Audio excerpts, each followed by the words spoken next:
Hello friends, welcome back to our channel HA Gupta.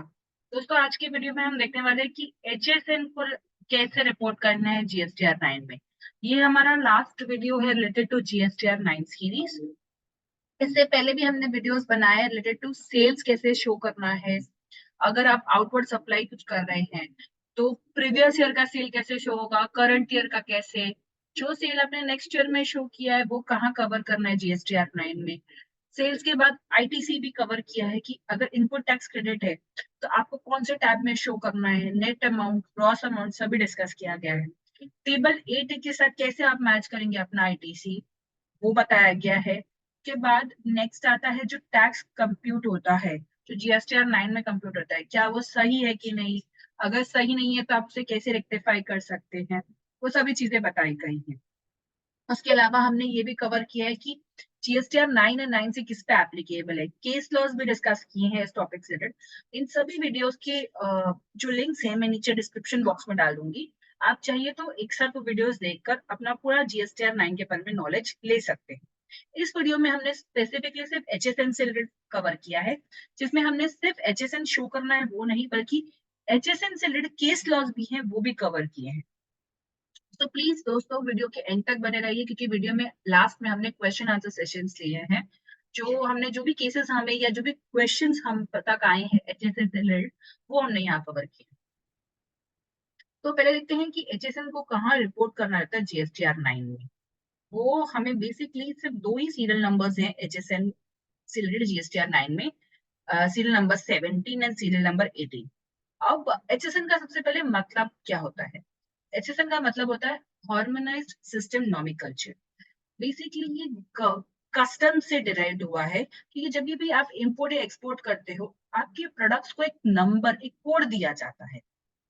For example, जैसे मान लीजिए मैं प्लास्टिक बॉटल सेल कर रही हूँ XYZ नाम से, वहीं गुजरात में कोई वेंडर होगा जो वही सेम प्लास्टिक बॉटल ABC नाम से सेल कर रहा होगा। राजस्थान में कोई होगा जो से PQR नाम से सेल कर रहा होगा। तो हम सब अलग अलग तरीके की अपनी चीजें बेच रहे हैं, बट है तो फाइनली वो एक प्लास्टिक बॉटल।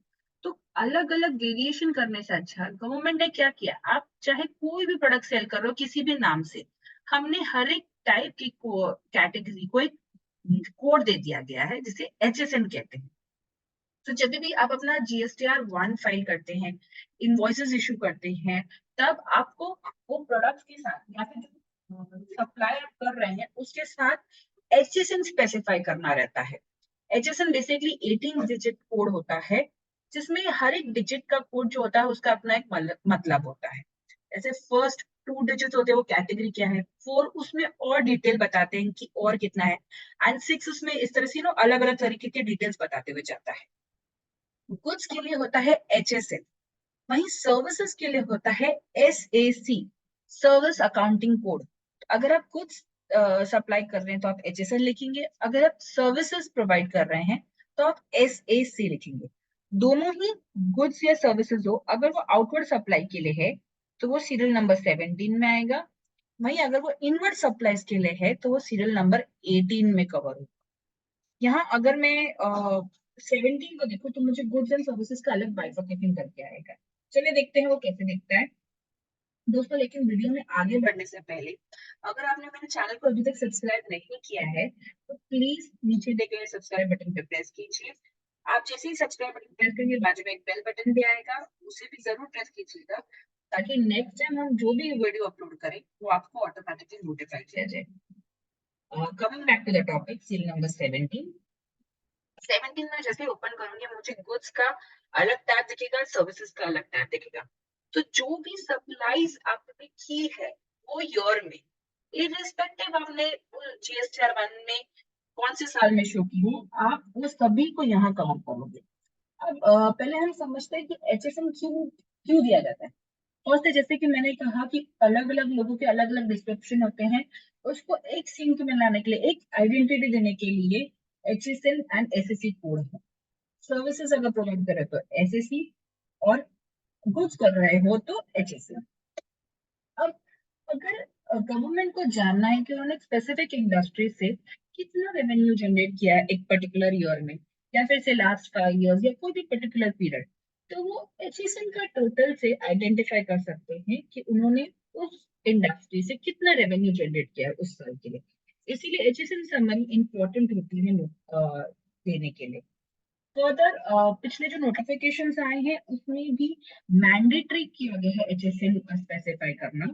अगर आपका टर्नओवर 5 CR तक है तो आपको कंपलसरी 4 डिजिट एचएसएन देने पड़ते हैं।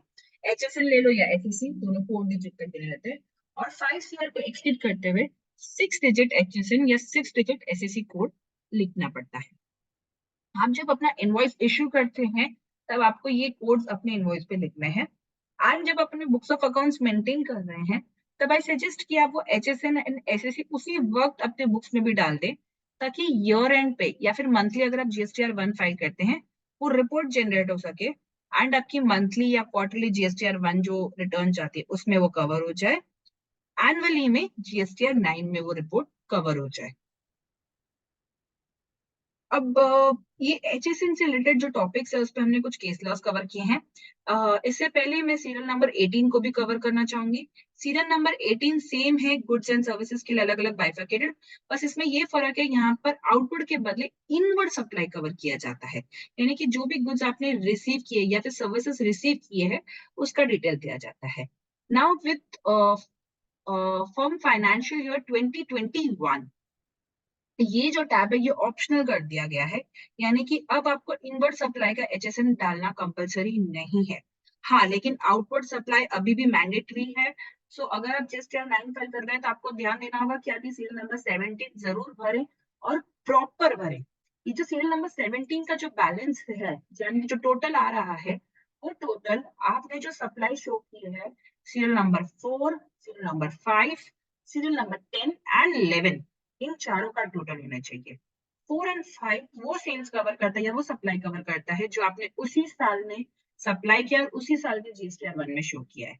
वही सीरियल नंबर 10 एंड 11 वो सप्लाईज को कवर करता है जो आपने सेल्स नेक्स्ट ईयर में शो की है pertaining to the current year. तो बेसिकली टोटल सप्लाईज जो आपने शो की है इररिस्पेक्टिव करंट ईयर में हो या नेक्स्ट ईयर में, उन दोनों का टोटल आप यहाँ डाल देंगे सीरियल नंबर 17 में। गुड्स रहेंगे तो गुड्स के टैग में और सर्विसेज रहेंगे तो सर्विसेज टैग। चलते हैं क्वेश्चन आंसर सेशन की तरफ। तो यहाँ पर हमने वो सारे क्वेश्चंस कवर किए हैं जो हमें जनरली एचएसएन से बताए गए या पूछे गए हैं, जो अब तक के हमारे एक्सपीरियंस के बेसिस पे है। फर्स्ट है कि आपको यहाँ पर कौन सी ईयर की सेल शो करनी है एचएसएन में। काफी बार ऐसा होता है कि आपने प्रीवियस ईयर का सेल करंट ईयर में शो किया है, तो क्या उसको भी हमें यहाँ कवर करना है? So my answer is no.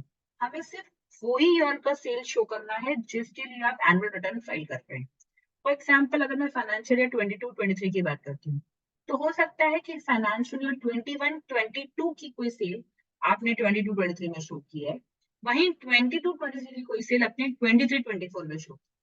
तो यहाँ पर इससे आपने कोई भी ईयर में शो की हो, अगर आप 22-23 की जीएसटीआर 9 फाइल कर रहे हो तो उसका जो एचएसएन है वो यहाँ आएगा, इरिस्पेक्टिव आपने ये साल में फाइल किया या नेक्स्ट ईयर में उसे जीएसटीआर 1 में शो किया है।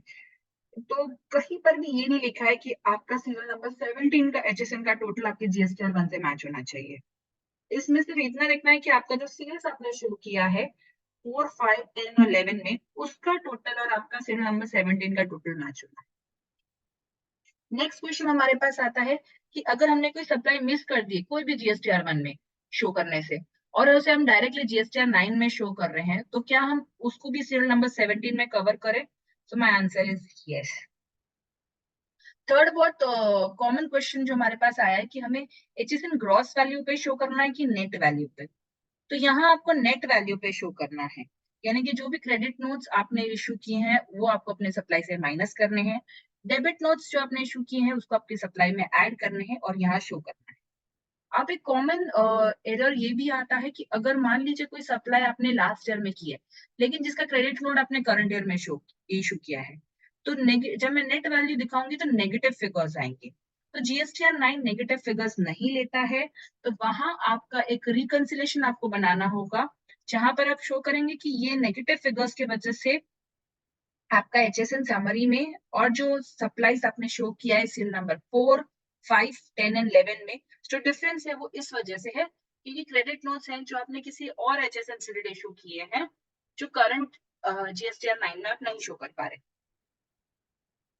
नेक्स्ट बहुत कॉमन क्वेश्चन है एरर इन टैक्स अमाउंट आता है आपको, यानी कि वो सिस्टम दिखाता है कि आपने जो टैक्स अमाउंट कंप्यूट किया है वो कम है, 10 रुपीज के डिफरेंस से भी कम है या ज्यादा है, तो क्या करना चाहिए। इन दैट केस काफी बार क्या होता है, आप जब जीएसटीआर 1 फाइल करते हैं तब वहां पर आपके पास कोई चेक करने के लिए नहीं होता है। हो सकता है आपने जैसे एग्जाम्पल 100 रुपए की सेल है जिसके ऊपर 18 रुपए जीएसटी लगता है, तो आपने 100 9 एंड 9 करेक्ट शो किया है, तो वहां आपको कोई एरर नहीं आएगा। अब मान लीजिए आपने 100 1 और 1 भी शो कर दिया जीएसटीआर में 1 में, तो आपको एरर नहीं आएगा। बट वहीं अगर आप जीएसटीआर 9 में उसको शो करना चाहेंगे 100 1 एंड 1, तो आपको एरर दे देगा ये बोल के कि आपका टैक्स प्रॉपर्ली कंप्यूट नहीं हुआ है, क्योंकि वो 100 के ऊपर जो आपने 18% का उनको कमांड दिया है वो उस पर कंप्यूट कर रहा है। अगर शॉर्ट है उससे तो वो आपको तुरंत एरर दे देगा कि आपने प्रॉपर्ली कैलकुलेट नहीं किया है। इनफैक्ट अगर आप 8.55 भी लिखोगे तो भी वो आपको एरर देगा कि आपने प्रॉपर्ली टैक्स कैलकुलेट नहीं किया।